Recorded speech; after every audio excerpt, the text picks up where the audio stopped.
ইয়াৰ কাৰণে আপুনি সবতকৈ প্ৰথমতে আপোনাৰ মোবাইলত থকা ক্ৰম ব্ৰাউজাৰ এপ্লিকেশ্যনটো অ'পেন কৰি ল'ব।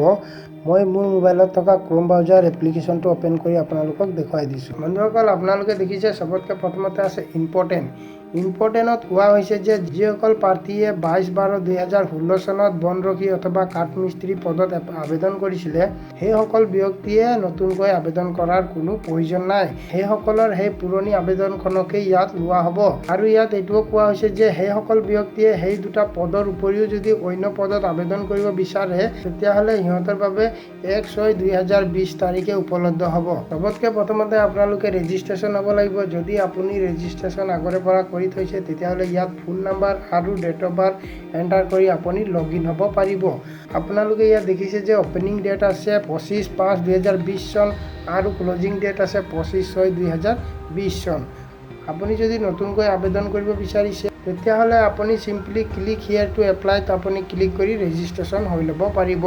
চ' আমি নতুনকৈ আহিছোঁ, গতিকেলৈ আমি ক্লিক হিয়াৰ টু এপ্লাইত ক্লিক কৰি দিম। যেনেকৈ আপুনি ক্লিক হিয়াৰত ক্লিক কৰিব তাৰপিছত আপোনাৰ ওচৰত এনেকুৱা এটা পেজ অ'পেন হৈ আহি যাব।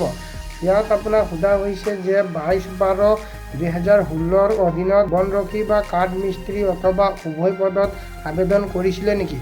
যদি আপুনি আবেদন কৰিছিলে তেতিয়াহ'লে ইয়েছত ক্লিক কৰিব, আৰু যদি আপুনি আবেদন কৰা নাই তেতিয়াহ'লে আপুনি নোত ক্লিক কৰি দিব। যিহেতু আমি নতুনকৈ আহিছোঁ, আমি কোনো ধৰণৰ আবেদন আগতে কৰা নাই, গতিকে আমি চিম্পলি নোট ক্লিক কৰি দিছোঁ। যেনেকৈ আপুনি নোট ক্লিক কৰি দিব তাৰপিছত আপোনাক ৰেজিষ্ট্ৰেশ্যন কৰিবৰ কাৰণে এনেকুৱা এটা পেজ অ'পেন হৈ আহি যাব। সবতকৈ প্ৰথমতে আপুনি আপোনাৰ ফাৰ্ষ্ট নেম এণ্টাৰ কৰিব লাগিব, তাৰপিছত মিডল নাম এণ্টাৰ কৰিব লাগিব, তাৰপিছত লাষ্ট নাম এণ্টাৰ কৰিব লাগিব। তাৰপিছত আপুনি ব্যৱহাৰ কৰি থকা মোবাইল নাম্বাৰটো ইয়াত এণ্টাৰ কৰিব লাগিব। তাৰপিছত আপোনাৰ ইমেইল আইডিটো এণ্টাৰ কৰিব লাগিব। তাৰপিছত এমপ্লয়মেণ্ট এক্সচেঞ্জ যি নাম্বাৰ সেই নাম্বাৰটো আপুনি ইয়াত এণ্টাৰ কৰিব লাগিব। তাৰপিছত আপোনাৰ যি কোৱালিফিকেশ্যন সেই কোৱালিফিকেশ্যনটো আপুনি ইয়াৰ পৰা চিলেক্ট কৰি ল'ব।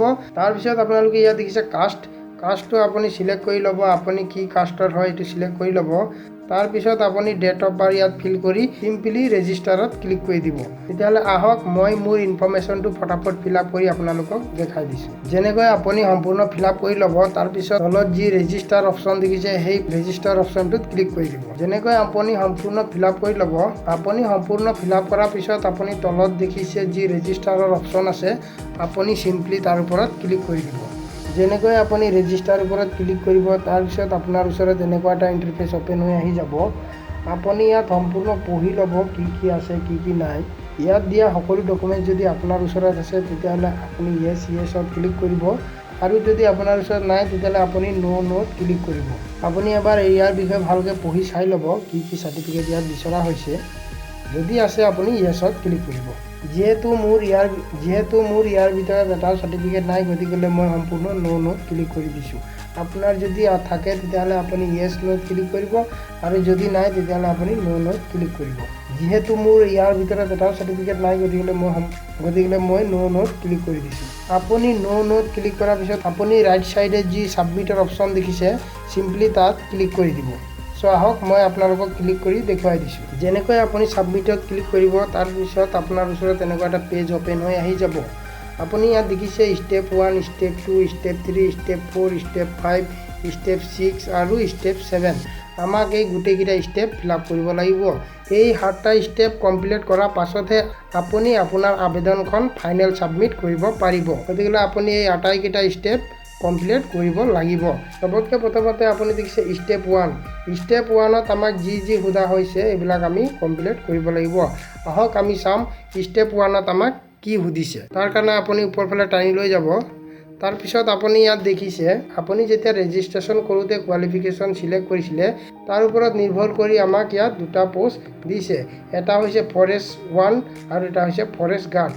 আমি এই দুইটা পদতে আমি এপ্লিকেশ্যন কৰিব পাৰিম। আপুনিও ৰেজিষ্ট্ৰেশ্যন কৰোঁতে যি কোৱালিফিকেশ্যন চিলেক্ট কৰিব তাৰ ওপৰত নিৰ্ভৰ কৰি আপোনাক ইয়াত পোষ্ট দেখাই দিব আপুনি কি পোষ্টত আবেদন কৰিব পাৰিব। তেতিয়াহ'লে মই এই দুইটা পদতে টিক মাৰ্ক কৰি ছাবমিটত ক্লিক কৰি দিম। আপুনিও ইয়াত টিক মাৰ্ক কৰাৰ পিছত তলত এইটো দেখিছে যি ছেভ এণ্ড নেক্সট, আপুনি চিম্পলি ইয়াত ক্লিক কৰি দিব। চ' মই মোৰ দুটা পদত মই টিক মাৰ্ক কৰি লৈছোঁ। তাৰপিছত মই ছেভ এণ্ড নেক্সটত ক্লিক কৰি দিছোঁ। যেনেকৈ আপুনি ছেভ এণ্ড নেক্সটত ক্লিক কৰিব তাৰপিছত আপোনাৰ ওচৰত এনেকুৱা এটা ইণ্টাৰফেচ অ'পেন হৈ আহি যাব। আপুনি ইয়াত দেখিছে মোৰ ষ্টেপ 1টো কমপ্লিট হৈ গৈছে। এতিয়া মোক ষ্টেপ 2টো কমপ্লিট কৰিবলৈ দিছে। চাওঁ আহক ষ্টেপ 2ত আমাক কি ফিল আপ কৰিবলৈ দিছে। তাৰ কাৰণে আপোনালোকে চিম্পলি ওপৰ ফালে টানি লৈ যাব। তাৰপিছত আপোনালোকে দেখিছে ইয়াত লিখা আছে চিলেক্ট পোষ্ট। চিলেক্ট পোষ্টত আপুনি ইয়াত দিয়া আছে চক চিলেক্ট। আপুনি চিম্পলি চিলেক্টত ক্লিক কৰি দিব। যেনেকৈ আপুনি চিলেক্টত ক্লিক কৰিব, ইয়াত আপোনাক দুটা পোষ্ট দিয়া আছে। এটা হৈছে ফৰেষ্ট 1 আৰু এটা হৈছে ফৰেষ্ট গাৰ্ড। আপুনি কোনটো পোষ্টত এপ্লাই কৰিব বিচাৰে সেই পোষ্টটো আপুনি ইয়াত সিলেক্ট কৰি ল'ব। যেহেতু মই ফৰেষ্ট 1ত সিলেক্ট কৰিছোঁ, আপুনি আপোনাৰ মতে সিলেক্ট কৰি ল'ব। ঠিক সেইদৰে আপুনি ছেকেণ্ডটো সিলেক্টত ক্লিক কৰি দিব। ক্লিক কৰি দিয়াৰ পিছত আপোনালোকে ইয়াত ফৰেষ্ট গাৰ্ড অট'মেটিক আহি গৈছে, আপুনি ইয়াতো সিলেক্ট কৰি ল'ব। প্ৰথমটোত মই সিলেক্ট কৰিছোঁ ফৰেষ্ট 1 আৰু ছেকেণ্ডটোত মই সিলেক্ট কৰিছোঁ ফৰেষ্ট গাৰ্ড। আপুনি যি পোষ্টৰ কাৰণে এলিজিবিলিটি হয় ইয়াত শ্ব' হৈ যাব, আপুনি সেইমতে সিলেক্ট কৰি ল'ব। যেতিয়া আপুনি সিলেক্ট কৰি ল'ব, তাৰপিছত আপুনি ইয়াত দেখিছে ছেভ এণ্ড নেক্সট। আপুনি চিম্পলি ছেভ এণ্ড নেক্সটত ক্লিক কৰি দিব। মই অলৰেডি মোৰ পোষ্টকেইটা মই সিলেক্ট কৰি লৈছোঁ। আপুনিও আপোনাৰ পোষ্টকেইটা সিলেক্ট কৰি আপুনি ছেভ এণ্ড নেক্সটত ক্লিক কৰি দিব। মই ছেভ এণ্ড নেক্সটত ক্লিক কৰি আপোনালোকক দেখুৱাই দিছোঁ। আপুনি যেনেকৈ 2 নম্বৰটো ফিল আপ কৰি পেলাই ছেভ এণ্ড নেক্সটত ক্লিক কৰিব, তাৰপিছত আপোনালোকৰ আগত আকৌ এনেকুৱা এটা ইণ্টাৰফেচ অ'পেন হৈ যাব। আপোনালোকে দেখিছে ইয়াত মোৰ প্ৰথম ষ্টেপ 1টো হৈ গৈছে, তাৰপিছত ষ্টেপ 2টো হৈ গৈছে। এতিয়া আমাক ষ্টেপ 3টো ফিল আপ কৰিবলৈ ইয়াত কোৱা হৈছে। এই পেজটোত আমাক ষ্টেপ 3টো ফিল আপ কৰিবলৈ কৈছে। তো চাওঁ আহক ষ্টেপ 3ত আমাক কি ফিল আপ কৰিবলৈ কৈছে। আপোনালোকে দেখিছে ষ্টেপ 3ত আছে পাৰ্চনেল ইনফৰ্মেশ্যন। পাৰ্চনেল ইনফৰ্মেশ্যনত প্ৰথমতে মোৰ নামটো অট'মেটিক আহি গৈছে, কিয়নো মই ৰেজিষ্টাৰ কৰোঁতে দিছিলোঁ, সেইকাৰণে ইয়াত আহি গৈছে। তাৰপিছত ইয়াত ফাদাৰ ফুল নেম এণ্টাৰ কৰিবলৈ কৈছে, মাদাৰ ফুল নেম এণ্টাৰ কৰিবলৈ কৈছে। এমপ্লয়ী এক্সচেঞ্জ নাম্বাৰটো মই তাত ফিল আপ কৰিছিলোঁ, গতিকে ইয়াত সেইটো আহি গৈছে। এইটো মই ফিল আপ কৰাৰ প্ৰয়োজন নাই। তাৰপিছত ইয়াত মোক জেণ্ডাৰ চিলেক্ট কৰিব দিছে আৰু ইয়াত কাষ্টটো দিছে। কাষ্টটো মই ৰেজিষ্টাৰ কৰোঁতে চিলেক্ট কৰি লৈছিলোঁ, সেইকাৰণে ইয়াত অট'মেটিকলি আহি গৈছে। তাৰপিছতো দেখিছে date of birth. Date of বাৰ্থটো মই ৰেজিষ্টাৰ কৰোঁতে দি দিছিলোঁ, সেইকাৰণে ইয়াত শ্ব' হৈ গৈছে। সেইটো মই দুবাৰকৈ ফিল আপ কৰাৰ প্ৰয়োজন নাই। তাৰপিছত দেখিছে ইয়াত নেশ্যনেলিটি। নেশ্যনেলিটি কি হয় আপুনি এইটো চিলেক্ট কৰি ল'ব। মই ইণ্ডিয়ান হয়তো ইণ্ডিয়ানে কৰি লৈছোঁ, আপুনি ইণ্ডিয়ানটোৱে কৰি ল'ব। তাৰপিছতো আপোনালোকে দেখিছে ৰিলিজন। ৰিলিজনটো আপুনি কি হয় সেইটো চিলেক্ট কৰি ল'ব। মই হিন্দু হয়, চ' মই হিন্দুটো চিলেক্ট কৰি লৈছোঁ। আপুনি ইছলাম, খ্ৰীষ্টান, আদাৰ যি হয় আপুনি চিলেক্ট কৰি ল'ব। তাৰ পাছতো আপুনি দেখিছে ইমেইল আই ডি। ইমেইল আই ডিটো মই ৰেজিষ্টাৰ কৰোঁতে দিছিলোঁ, গতিকে আহি গৈছে আৰু মোবাইল নাম্বাৰটোও আহি গৈছে। তাৰপিছতো যদি আপোনাৰ টেলিফোন নাম্বাৰ আছে তেতিয়াহ'লে আপুনি দি ল'ব, যদি নাই নিদিব। মোৰ নাই, গতিকে মই নিদিওঁ। তাৰপিছত দেখিছে আপোনালোকে ইয়াত দিয়া আছে পাৰ্মানেণ্ট এড্ৰেছ। পাৰ্মানেণ্ট এড্ৰেছত ইয়াত ফুল এড্ৰেছ এণ্টাৰ কৰিবলৈ দিছে। আপুনি আপোনাৰ গাঁৱৰ ফুল এড্ৰেছ ইয়াত এণ্টাৰ কৰি দিব। তাৰপিছত ইয়াত ডিষ্ট্ৰিক্ট চিলেক্ট কৰি ল'ব। তাৰপিছত আপুনি পুলিচ ষ্টেচনটো চিলেক্ট কৰি ল'ব, আপোনাৰ এৰিয়াত যি পুলিচ ষ্টেচন হয়। তাৰপিছত ইয়াত পিনক'ড এণ্টাৰ কৰি দিব। আপোনাৰ যি ডাকঘৰৰ পিনক'ড, সেই পিনক'ডটো আপুনি ইয়াত এণ্টাৰ কৰি দিব। তাৰপিছতো ইয়াত চাওক, আপুনি যদি বেলেগত থাকে তেতিয়াহ'লে আপুনি য'ত থাকে সেই তাৰ এড্ৰেছটো ইয়াত এণ্টাৰ কৰি দিব। আৰু যদি আপোনাৰ পাৰ্মানেণ্ট এড্ৰেছ আৰু প্ৰেজেণ্ট এড্ৰেছ ছেম হয় তেতিয়াহ'লে আপুনি টিক মাৰ্ক কৰিব। তাৰপিছত ওপৰত দিয়া সকলো এড্ৰেছ ইয়াত এণ্টাৰ হৈ যাব। সকলোবোৰ ফিল আপ কৰাৰ পিছত আপুনি ইয়াত দেখিছে ছেভ এণ্ড নেক্সট। আপুনি চিম্পলি ছেভ এণ্ড নেক্সটত ক্লিক কৰি দিব। মই মোৰ সম্পূৰ্ণ পাৰ্চনেল ইনফৰ্মেশ্যন ইয়াত এণ্টাৰ কৰি দিছোঁ। আপুনিও আপোনাৰ পাৰ্চনেল ইনফৰ্মেশ্যন এণ্টাৰ কৰি ল'ব। ফিল আপ কৰাৰ পিছত আপুনি এবাৰ ওপৰৰ পৰা তললৈ চেক কৰি ল'ব, যদি আপোনাৰ কিবা থাকি গৈছে নেকি। যদি নাই থকা, সম্পূৰ্ণ ঠিকে আছে, তেতিয়াহ'লে আপুনি ইয়াত দেখিছে save and next. Simply save and নেক্সটত আপুনি ক্লিক কৰি দিব। যেনেকৈ আপুনি ছেভ এণ্ড নেক্সটত ক্লিক কৰিব, তাৰপিছত আপুনি ইয়াত দেখিছে মোৰ প্ৰথম ষ্টেপ যিটো ফাৰ্ষ্ট ষ্টেপ হৈ গৈছে, ছেকেণ্ড ষ্টেপটোও হৈ গৈছে আৰু থাৰ্ড ষ্টেপটোও হৈ গৈছে। এতিয়া আমাক ইয়াত ষ্টেপ 4টো ফিল আপ কৰিবলৈ কৈছে। তেতিয়াহ'লে চাওঁ আহক ষ্টেপ 4ত আমাক কি ফিল আপ কৰিব দিছে আৰু আমি সেই ফিল আপ কৰিব দিয়াখিনি ফিল আপ কৰি যাওঁ। আপুনি ইয়াত প্ৰথমতে দেখিছে কোৱালিফিকেশ্যন। কোৱালিফিকেশ্যনত ইয়াত গ্ৰেজুৱেট আহি গৈছে, কিয়নো মই ৰেজিষ্ট্ৰেশ্যন কৰোঁতে মই দিছিলোঁ, গতিকে যি মোৰ কোৱালিফিকেশ্যন আছিলে সেইটো ইয়াত আহি গৈছে। তাৰপিছতো দেখিছে আপুনি ডিপাৰ্টমেণ্টটো আপুনি ইয়াৰ পৰা চিলেক্ট কৰি ল'ব। তাৰপিছত দেখিছে কলেজ নেম। আপোনাৰ যি কলেজ আছিলে সেই কলেজৰ নামটো ইয়াত এণ্টাৰ কৰি দিব। তাৰপিছত ইয়াত দিছে পাৰ্চেণ্টেজ আপোনাৰ কিমান আছিলে সেইটো ইয়াত এণ্টাৰ কৰি দিব। চ' আহক মই মোৰ কোৱালিফিকেশ্যনটো ইয়াত ফটাফট এণ্টাৰ কৰি ছেভ এণ্ড নেক্সটত ক্লিক কৰি আপোনালোকক দেখাই দিছোঁ। বন্ধুসকল, মই মোৰ কোৱালিফিকেশ্যনৰ ডিটেইলছ ইয়াত এণ্টাৰ কৰি ল'লোঁ। আপুনিও আপোনাৰ কোৱালিফিকেশ্যনৰ ডিটেইলছ ইয়াত এণ্টাৰ কৰি আপুনি চিম্পলি ছেভ এণ্ড নেক্সটত ক্লিক কৰি দিব। তেতিয়াহ'লে আহক মই ছেভ এণ্ড নেক্সটত ক্লিক কৰি আপোনালোকক দেখুৱাই দিছোঁ। যেনেকৈ আপুনি ছেভ এণ্ড নেক্সটত ক্লিক কৰিব, তাৰপিছত ইয়াত দেখিছে ষ্টেপ 1টো মোৰ হৈ গৈছে অলৰেডি, ষ্টেপ 2 হৈ গৈছে, ষ্টেপ 3 হৈ গৈছে আৰু ষ্টেপ 4ও সম্পূৰ্ণ হৈ গৈছে। এতিয়া আমাক ইয়াত ষ্টেপ 5টো ফিল আপ কৰিবলৈ দিছে। তেতিয়াহ'লে চাওঁ আহক আমাক ইয়াত ষ্টেপ 5ত কি ফিল আপ কৰিবলৈ দিছে। বন্ধুসকল, ইয়াত আমাক সুধিছে এক্সট্ৰা এক্টিভিটিৰ বিষয়ে। আপুনি যদি অন্য কিবা কোৰ্চ কৰি থৈছে তেতিয়াহ'লে আপুনি ইয়াত চিলেক্ট কৰিব পাৰিব। আপোনালোকে দেখিছে ইয়াত দিয়া আছে do you have a NCC certificate. যদি আপোনাৰ NCC চাৰ্টিফিকেট থাকে তেতিয়াহ'লে আপুনি য়েছত ক্লিক কৰি দিব। য়েছত ক্লিক কৰাৰ পিছত আপোনাৰ যি ডকুমেণ্ট টাইপ এইটো আপুনি ইয়াৰ পৰা চিলেক্ট কৰি ল'ব। আৰু যদি আপোনাৰ ওচৰত NCC চাৰ্টিফিকেট নাথাকে তেতিয়াহ'লে আপুনি চিম্পলি নোত ক্লিক কৰি দিব। ডকুমেণ্ট আপলোড কৰিবলৈ হ'লে আপুনি চিম্পলি ব্ৰাউজত ক্লিক কৰিব। আহক মই ব্ৰাউজত ক্লিক কৰি আপোনাক দেখাই দিছোঁ। আপুনি যেনেকৈ ব্ৰাউজত ক্লিক কৰিব, তাৰপিছত আপোনাৰ ওচৰত এনেকুৱা এটা ইণ্টাৰফেচ অ'পেন হৈ আহি যাব। আপুনি চিম্পলি ডকুমেণ্টত ক্লিক কৰিব। যেনেকৈ আপুনি ডকুমেণ্টত ক্লিক কৰিব, তাৰপিছত আপোনাৰ মোবাইলত এনেকুৱা এটা ইণ্টাৰফেচ অ'পেন হৈ আহি যাব। আপুনি লেফ্ট ছাইডে যি ৰিচেণ্ট দেখিছে তাত আপুনি চিম্পলি ওপৰফালে টানি লৈ যাব। যেনেকৈ আপুনি ওপৰফালে টানি লৈ যাব, তাৰপিছত আপুনি ইয়াত দেখিছে গেলাৰীৰ অপশ্যন আছে। আপুনি চিম্পলি গেলাৰীত ক্লিক কৰিব। যেনেকৈ আপুনি গেলাৰীত ক্লিক কৰিব, আপোনাৰ গেলাৰীটো সম্পূৰ্ণভাৱে অ'পেন হৈ আহি যাব। ইয়াত আপুনি য'ত আপোনাৰ ডকুমেণ্ট আছে সেই ডকুমেণ্টখিনি আপুনি ইয়াৰ পৰা চিলেক্ট কৰিব পাৰিব। আহক মোৰ ডকুমেণ্টটো মই চিলেক্ট কৰি আপোনাক দেখাই দিছোঁ। ইয়াৰ পৰা আপুনি চিম্পলি ডকুমেণ্টটো চিলেক্ট কৰি ল'ব। সিলেক্ট কৰাৰ পিছত আপুনি দেখিছে ইয়াত আপোনাৰ ডকুমেণ্টখন শ্ব' হৈ গৈছে। ডকুমেণ্ট শ্ব' হৈ যোৱাৰ পিছত আপুনি ৰাইট ছাইডে যি ছেভৰ অপশ্যন দেখিছে আপুনি চিম্পলি তাত ক্লিক কৰি দিব। যেনেকৈ আপুনি ছেভত ক্লিক কৰিব তাৰ লগে লগে ডকুমেণ্ট আপলোডিং ষ্টাৰ্ট হৈ যাব। কিছু সময়ত অপেক্ষা কৰাৰ পিছত আপোনাৰ ডকুমেণ্ট আপলোড হৈ যাব। আপোনালোকে ইয়াত দেখিব পাৰিছে যে ইমেজ আপলোড ছাকচেছফুল বুলি দেখাই দিছে। আপুনি ভিউত ক্লিক কৰি আপুনি চেক কৰিব পাৰে যে আপোনাৰ মিষ্টেকত বেলেগ ডকুমেণ্ট আপলোড হৈ যোৱাটো নাই। আপুনি চিম্পলি ভিউত ক্লিক কৰি দিব। ক্লিক কৰি দিয়াৰ পিছত আপুনি দেখিব ইয়াত আপলোড কৰা ডকুমেণ্টখন শ্ব' হৈ গৈছে। আপোনাৰ ডকুমেণ্টটো বাই মিষ্টেকত বেলেগ ডকুমেণ্ট আপলোড হৈ গৈছে, তেতিয়াহ'লে আপুনি চেঞ্জত ক্লিক কৰি আপুনি চেঞ্জ কৰি ল'ব পাৰিব। এনেকৈ আপুনি আপোনাৰ ডকুমেণ্টবিলাক আপলোড কৰিব পাৰিব। তাৰপিছততো আপুনি দেখিছে do you have a home guard certificate. যদি আপোনাৰ হোম গাৰ্ডৰ চাৰ্টিফিকেট আছে তেতিয়াহ'লে ইয়াত য়েছ কৰিব আৰু আপুনি ইয়াৰ পৰা ডকুমেণ্ট টাইপটো চিলেক্ট কৰি ল'ব। যদি আপোনাৰ ওচৰত হোম গাৰ্ডৰ চাৰ্টিফিকেট নাই তেতিয়াহ'লে আপুনি চিম্পলি নোট ক্লিক কৰি দিব। তাৰপিছত আপোনালোকে দেখিছে ইয়াত ডকুমেণ্ট আপলোড কৰিবলৈ হ'লে আপুনি ব্ৰাউজত ক্লিক কৰিব আৰু আগৰ দৰে আপুনি সেই ডকুমেণ্টকেইটাও আপলোড কৰি ল'ব পাৰিব। তাৰপিছতো আপুনি ইয়াত দেখিছে do you have a sport certificate. যদি আপোনাৰ স্পৰ্টৰ কিবা চাৰ্টিফিকেট আছে তেতিয়াহ'লে আপুনি য়েছত ক্লিক কৰিব। য়েছত ক্লিক কৰাৰ পিছত আপুনি ডকুমেণ্ট টাইপত আপুনি ডকুমেণ্ট চিলেক্ট কৰি ল'ব।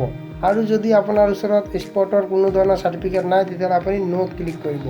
তাৰপিছতো আপুনি দেখিছে do you have a computer course and degree certificate.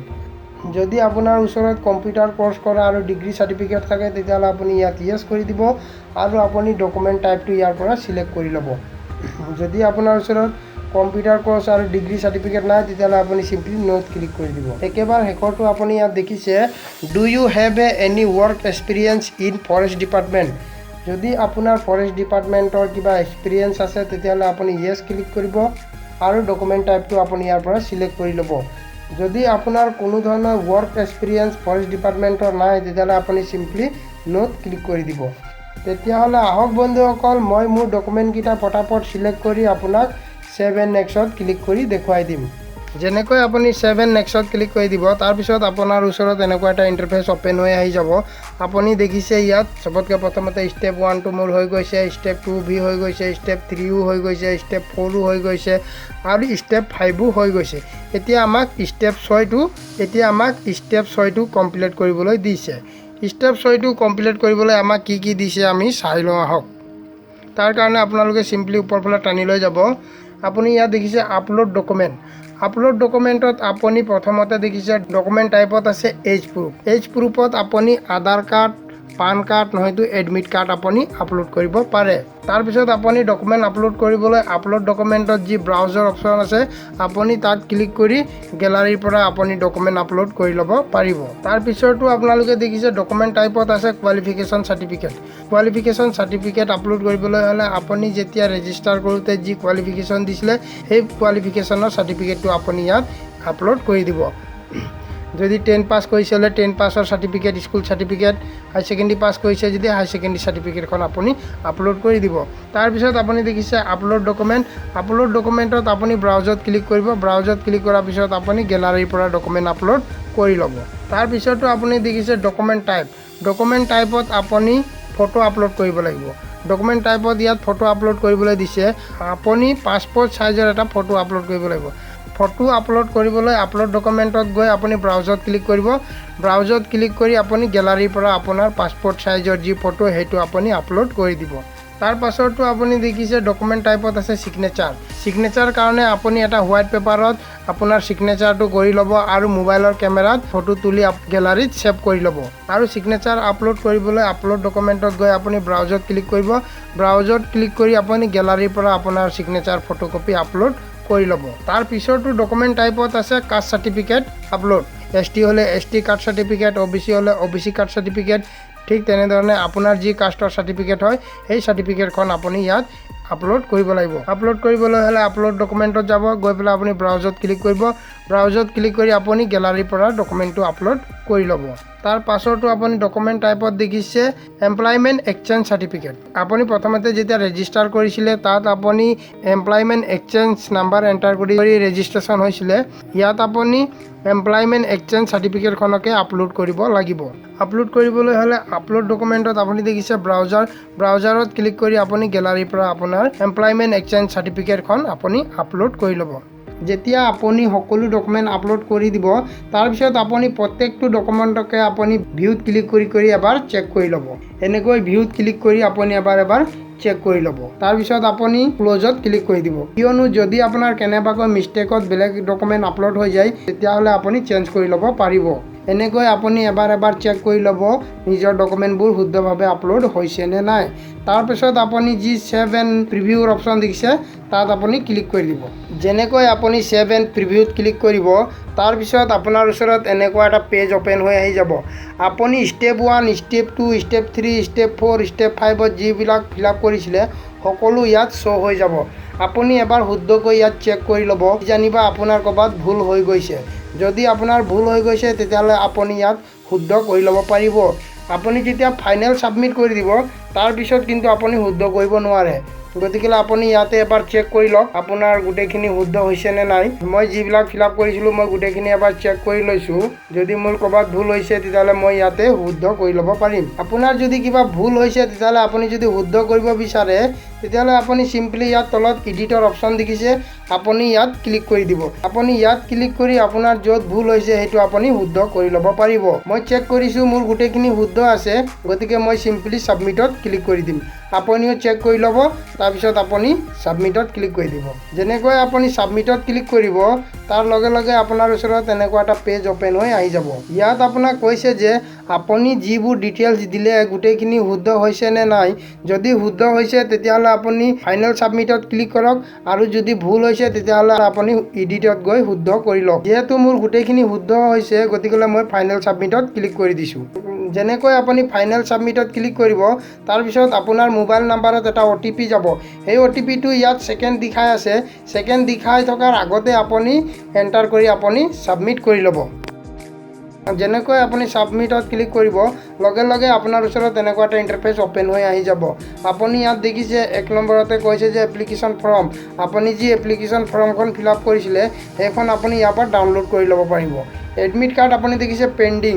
Admit card এতিয়া পেণ্ডিং হৈ আছে। যেতিয়া এডমিট কাৰ্ড আপোনাৰ ওলাব তেতিয়া ইয়াতে শ্ব' হ'ব আৰু আপুনি ইয়াৰ পৰাই ডাউনলোড কৰি ল'ব পাৰিব।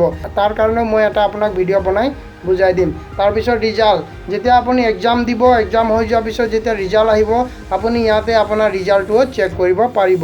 গতিকে আহক মই ফিল আপ কৰা এপ্লিকেশ্যনখন চিম্পলি ডাউনলোডত ক্লিক কৰি মই ডাউনলোড কৰি ল'ম। যেনেকৈ আপুনি ডাউনলোডত ক্লিক কৰিব, তাৰপিছত আপোনাৰ যি এপ্লিকেশ্যনখন সেইখন ডাউনলোড হৈ ইয়াত শ্ব' হৈ যাব। আপোনালোকে দেখিব পাৰিছে মই যি এপ্লিকেশ্যন ফিল আপ কৰিছিলোঁ সেইখন সম্পূৰ্ণভাৱে ডাউনলোড হৈ ইয়াত ওলাই গৈছে। মোৰ ফটোকপি আহি গৈছে, ছিগনেচাৰ আহি গৈছে, সকলোবোৰ আহি গৈছে। বন্ধুসকল, এনেকৈ আপোনালোকে এপ্লিকেশ্যন কৰিব পাৰিব। যদি আপোনালোকৰ এপ্লিকেশ্যন কৰাত কিবা ভুল হয় তেতিয়াহ'লে মোক কমেণ্ট কৰি জনাব। মই যিমান পাৰিম আপোনালোকক সহায় কৰিবলৈ চেষ্টা কৰিম। আই হোপ বন্ধুসকল আপোনালোকক এই ভিডিঅ'টো ভালেই লাগিলে। যদিহে আপোনালোকক ভিডিঅ'টো ভাল লাগিলে তেতিয়াহ'লে মোৰ এই চেনেলটো নিজৰে অসমীয়া ল'ৰা এজনৰ চেনেল হয় বুলি আপোনালোকে ছাবস্ক্ৰাইব কৰি দিব, লাইক কৰিব, কমেণ্ট কৰিব, শ্বেয়াৰ কৰিব আৰু লগতে সেই বেল আইকনটো দবাই দিব, কিয়নো যেতিয়া মই এনেকুৱা নতুন ভিডিঅ' আপলোড কৰোঁ চবতকৈ প্ৰথমতে ন'টিফিকেশ্যন আপুনি পায়। ধন্যবাদ।